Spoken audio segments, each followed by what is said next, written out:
Hey guys, and welcome to some pretty awesome mind games from the legendary Consul of Rome up against Akaraka as the High Elves do march to the Southern Chaos Wastes to take on their arch nemesis, the Dark Elves. But there is mind games afoot, and it looks like the Nagarife sub-faction has been picked, trying to juke his enemy into thinking that he's doing better than Shadow Walkers and doing a lovely little skirmish build with Alephanar. But no, instead we have some regal Swordmasters of Hoeth who look particularly badass today in their colour scheme, and the Nagarifian colour scheme in general is certainly one of the coolest the High Elves have to offer. So triple Swordmasters in the front line, really lovely pick to kind of try to off-throw his opponent's build and slaughter them on the field. We have Spearmen on the flanks to help protect against cavalry, as well as some Dragon Princes. It seems we have two of these bad boys. And again, in their black colour schemes, these guys look absolutely fantastic. Imagine this mighty elf screaming as he does charge towards you. I would certainly be running and screaming in the opposite direction. We have more Spearmen whose job is going to be to babysit this Eagle Claw Bolt Thrower, as well as quad archers in the back line. In general, Elvish archers just tend to be very good value for money. Should be able to trade very effectively up against the enemy skirmish corps, as well as artillery pieces and the like. In the front here, or in the centre I should say, we have an Archmage of Life Magic coming with Earthblood as well. Is that Dwellers Below? No way, we have the mighty Dwellers Below, a spell you very rarely see. Does do some big damage and a lovely negative to speed as well. We have Armour of Stars, Book of Hoeth, and Arcane Conduit, and of course Earthblood to boot. Really fun off-meta picks all round from the High Elf Force. Now for the Dark Elves, it is far more standard. We do have some Dark Rise repeater crossbows, and in the build is very wide with a nice little ranged core in the centre, certainly expecting to duel enemy skirmishers. We have cheap and cheerful Bleak Swords in the front line, dotted all the way along, as well as some Dread Spears in the central formation. Triple Reaper Bolt Throws to really try and out-trade the enemy range, as well as a couple of Dark Shards flanking either side with shields. More Spearmen, as well as Dark Riders in the back line, just as a nice counter-punching tool. And in the very centre, we do have some Witch Elves, these naked ladies, certainly going to be looking to carve up some of those High Elves, take them back to their homes, and torture them for days. With a Sorceress of Fire coming in with Burning Head, Flaming Sword of Rune, and Flamestorm. Not Flamestorm, Piercing Bolts of Burning, I should say. Really cool stuff by both of these players, as well as a Dreadlord on foot with Sword and Shield. Some combinations you certainly don't get to see terribly often. The High Elves certainly going to have to take the initiative and push forward as quickly as possible here. Of course, their one Bolt Thrower not going to be a match for the triple Reaper Bolt Throwers waiting for them across the plane. For now, the Dark Rise doing some lovely little juking back and forth. Good micro so far by the Dark Elf player. And the High Elves are going to be starting to advance forwards. Dark Rise need to start aiming for the Swordmasters of Hoeth, who do have bronze shields technically because they're such skilled swordsmen. They can cut out arrows from the sky. And I'm not joking that is the actual lore reason they have a bronze shield, which is pretty hilarious stuff. So far, the Swordmasters are untouched, but it's going to be pretty hard to get all the way into the enemy front line with such, full, juicy, healthy units. Although, even if these guys get there about half health, they'll certainly be able to carve their way through the Dark Elf line rather effectively. A little bit of juking going on by the force of the High Elves, but I think they just need to commit to advancing forward and close that distance as quickly as possible. You can juke all day, but eventually some of those shots will find their target. Dark Riders come forward for a sneaky little couple of shots onto the Swordmasters, but are paying the price rather heavily here. And it looks like an Earthblood is going to go down, keeping those Swordmasters nice and healthy. However, all the ones that are killed by the crew of the Reaper Bolt Throwers aren't going to really have any usefulness for that Earthblood because it simply kills the model, and Earthblood, unlike Apotheosis and other such spells, it cannot resurrect the dead. This lovely little dip in the ground should give these guys a tiny bit of cover. Looks like the Bolt Throwers have now switched to their spread shot, which is highly advised here as they're focusing down at the infantry for the most part, although Earthbloods will now be slightly more effective. Looks like the one unit of Swordmasters is being focused down at the moment, which is a good way to do it. Break one unit off the field completely. Dark Rise do float over to this flank to try and pierce the armour of the Dragon Princes and drive them back from the main combat. Good micro by these guys so far. Sticking a little too long in one engagement, but apart from that, they've managed to out-trade the archers by simply pulling back with some good micro-management. Swordmasters, however, are now getting an Earthblood and topped up health-wise as they take some of those shots to the face. And the battle line does kind of stall here. Looks like they're actually falling back a little bit for some reason. They certainly need to just charge in and go gusto to the wind, charge into glorious hand-to-hand combat. Archers have popped forward now, going to be starting rain fire down on the Reaper bolt thrower crews. A fantastic target all round. These guys do not have much armor whatsoever, and it looks like they are going to be trying to pull out of enemy range. At this point, they need to drop their siege engines, however you move far faster, push up the battle line, push back the archers, and then come back and hop on top of the artillery pieces. But it looks like these guys have managed to escape the range. The other ones are starting to go down rather hard on this flank. Dragon Princes hammer home onto some Dark Riders. Dark Riders nowhere near the elite caliber of the Dragon Princes, who now fall back behind their Swordmasters, who are going to have an absolute whale of a time charging their way through and hacking apart their edgier brothers. And yeah, those swords in action look so bad, are swinging them and carving their enemies asunder. All across the battle lines, things will be getting to battle relatively soon. All these Swordmasters once again still vibing in the back a little too long. The other unit is now starting to push forward, and this one unit of Swordmasters kind of holding back 3 units and a character, and is winning it pretty comfortably in this engagement. Archer fire being peppered in from both sides as we speak. Spearmen holding the flank, just protecting up against those Dark Riders to ensure they can't get around and flank the Swordmasters in any of those pesky attacks. And over on the far side, some Dark Riders have been forced off now by consistent firing, and the Dragon Princes do start to sound the horn and charge into the gaps that are forming in the Dark Elf battle line. Both Dragon Princes coming over to this right-hand side to do a nice little bit of a flank overload, as the beat-up Swordmasters, who are getting consistently peppered down by Dark Shards, who have been hit by dwellers there and forced off, and bolt fire pressure on the way, and have been really heavily beat up by this point, but still getting some big kills across the board.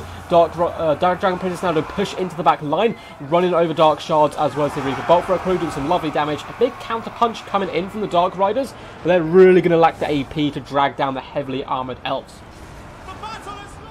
But head does come down in the back line, does some pretty nice damage. I think it looks like for the most part it was relatively well duped by Consul of Rome. He's now focusing down the Witch Elves, which is a good target. These ladies, of course, have only 5 armor, and actually can be a big pain to those Swordmasters throughout if the Swordmasters do get a little bit weak. So I do love this play. And a rather bold and heroic Archmage of Life countercharges the Dark Riders, stopping them getting into that juicy backline of archers, who are now all going to switch to focus fire to aid her where possible. Lovely piercing bolts of burning coming down, slaughtering 2 units of archers. That is almost certainly going to break at least one of them off the field. Spearmen are here now to support, though, encourage them and cheer them on, as those Dark Rider kind of reeve in the back line has now been shut down.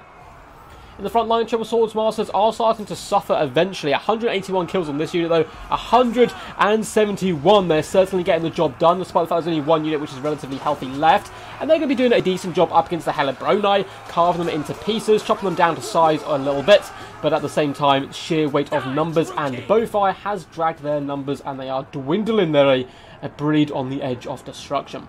Dark Riders do finally get into the back line, shutting down some archers with some good play, although Spearmen are here, as well as Dragon Princes. And the Dragon Princes is going to be a big problem now for what remains of the Dark Elf force in general. It looks like those Dark Riders have been dealt a killing blow, but not before they force off the archers, and one of the bolt throws is back online.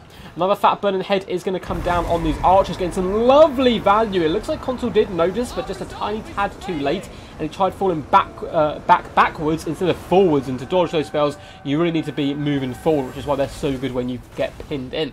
But Hoeth has gained on the Archmage, who's attempting to duel the Sorceress of Fire, an engagement she should do relatively well in, but the nasty little Dreadlord did pop over as well, so a nice well-timed retreat from the Archmage, going to be falling back behind the archers and trying to get to where the Dragon Prince safety is. It looks like they've managed to beat back those Witch Elves, but not before rampaging, and luckily though for the High Elves, they are going to be rampaging towards the enemy battle line where they need to go. Another bolt of piercing burning, or piercing bolts of burning, whatever it's called. I never see it, which is so exciting, but I always do mispronounce it. Does come in here, do some okay damage. Only 1 shot really connecting with the Spearmen. They were pushed forward this time and managed to escape nicely. And Earthblood is going to keep them fighting, doing decent damage to the Dread Spears, as well as all these characters around them. Swordmaster, however, did do a fantastic job, but are now getting just shot from all flanks by Dark Shards, although the bolt thrower is still somehow active and alive for the High Elves, where all of the Dark Elf ones are starting to go down. A Dwellers pops up from below, and these awesome animations as the roots and trees pop up from the ground. Those gnarled roots rip around the throats of those Dark Elves and drag them down to a soily grave. Spearmen now managed to outtrade far above their pay grade, doing a really good job up against the Dreadlord as well, who is now starting to be focused down. Archmage constantly just going to dart back and forth, bobbing, weaving, not trying to commit to too many engagements. She's incredibly squishy, particularly on a horse, but that Armour of Stars should keep her protected. Just as I say that, she goes for a full-on duel up against the enemy Sorceress. Comes in, gets a few hits, and then decides to retreat away, but it is buying more and more time for the archers to rain shots in from afar. And even a bolt thrower, with that some trust in your artillery crew that you can fall back and get shot at the same time. I think the Archmage at this point probably just wants to turn and engage with some helpful support, as the Dragon Princes are starting to rally and mop up the back line. 8 Dragon Princes is all that remains, but that's absolutely fine if they're just running down the bolt thrower crews, who desperately turn and get a last shot into the Princes, slaying one of the models, but that is only going to make them more angry rather than save themselves. If we take a big overarching view of the battlefield, Dark Elves are in complete disarray. A ton of their troops are running in over on this left-hand flank. Dark Shards being, forced off. They could come back and do some pretty nice damage, perhaps save the crews and kill those Dragon Princes. But with their Lord so isolated, it's really not looking too good at the moment, although it's only a very closely fought game. Dragon Princes are going to be driving away the Sorceress of Fire, in fact shattering her for good. And with that, the Dark Elves are going to bow out. Fantastic game, very well played to these two guys, with some very interesting builds as well. Some units we don't get to see terribly often whatsoever. Massive shout out to Consular Rome. I absolutely love the 101 mind games kind of strategy here, of going Nagarive and then going bad to the bones infantry with those mighty triple Swordsmasters, and the Dragon Princes as well, rather than going to the more typical Alphanar skirmish style of play. Very well played to his opponents as well. Dark Elves did a solid job making this a very Pyrrhic victory. Not too much left on the field at the end. We will get into the damage value and stats of all those Swordmasters and other units in just a second. But if you guys enjoy, feel free to drop a big old thumbs up button. It really helps push the video out to more people and supports the channel, and I really do appreciate it. Feel free to comment down below as well. I do read all my comments, despite the fact I can't really reply to them all anymore. But I do have a good fun reviewing them all. Also, feel free to subscribe if you haven't already, as once again helps out the channel, and it gives you guys a little heads up on when more Total War Warhammer action is going to be heading your way. We may do a stream tomorrow on Monday. If not, we will certainly be doing one Wednesday of DBD and maybe some Thursday as well into the future. But enough of that stuff. Anyway, on to the glorious action. So, for the mighty Consul of Rome, the Archmage of Life did some pretty solid damage. It's always interesting to see Dwellers of Below brought 136 kills. It's some really nice chaff clearing potential, particularly from a mage which is designed just for healing and support. 1,154 damage value, certainly not too shabby. She's relatively cheap on a horse, and I've said this multiple times before, but I am a big fan of the Archmages in general. Spearmen obviously didn't do too much, they're just there to hold the line and support the other units, but the Swordmasters are what we're here for. 181 kills at 1,190 damage value. Really good work by them. 12k damage dealt. Massive chaff clearers as well. All 3 units getting huge kills. Only 600 damage value here and 786 on the other one. Not really paying for themselves fully, but at the same time they slaughtered so many of the Dark Elves. It bought pockets of space for the Dragon Princes to drive into, and the archers more and more time to rake up that value. Speaking of the archers, let's have a little look. So we have 749 damage value here, 1.4k on the other one, 450 and 761. So certainly not too shabby. Really good job moving them into position to focus down enemy artillery. I don't see enough, Consul Rome's an experienced player, but a lot of new players do need to learn this. Archers are fantastic at killing artillery crews. They tend to have a low HP pool, low model count, so you can break them down very, very quickly. Both the Dragon Princes were probably the MVPs here, shutting down the back line and engaging and just obliterating the enemy cavalry, who could have been used to harass the back line of the High Elves. 102 kills, 1.2k damage value, 1.3k on the other one, as well as 120 kills. Really fantastic work. And the equal bolt thrower managed to survive, simply due to there were so many more targets that the Dark Elves wanted to deal with, allowing it to rack up a pretty impressive 688 damage value. Nothing too crazy, however. As for the Dark Elves, the Dreadlord is a pick you don't get to see terribly often, particularly on foot, but I guess he was going for cheap, as he did bring a mighty 20 stack, 500 damage value, not too bad, and the Sorceress of Fire, 1,761 for her beautiful burning heads, and those are bolts from the sky. Blick Swords across the board really suffered, which is obviously to be expected up against such an elite foe. The Hellebro Knight as well, not doing too much. Witch Elves fared slightly better, managing to get 642 damage value, pushing into that back line, and also making some of those Dragon Princes go absolutely berserk. But again, nice micromanagement by Consular Rome, managed them very well, hammered them with Cav, and focus fire them down with archers when he could. Dark Shards fared much better, this one getting 1,103 damage value, the other one at 577. Good counter skirmishing tool all round, but they were just too heavily outnumbered. Dark Riders getting absolutely obliterated on the approach. The bolt throwers still did okay, considering that they got shut down so early on in the battle, but there were so many high value targets for them to feast on. 843 damage value here, 516, 921, certainly not too shabby. Anyway guys, hope you enjoyed. Apologies if the casting was a little bit weaker today. I am incredibly tired and just got back from work. But still, definitely want to get a video out for you, and we'll certainly have more tomorrow. So anyway guys, until next time, peace, peace. And as always, stay awesome.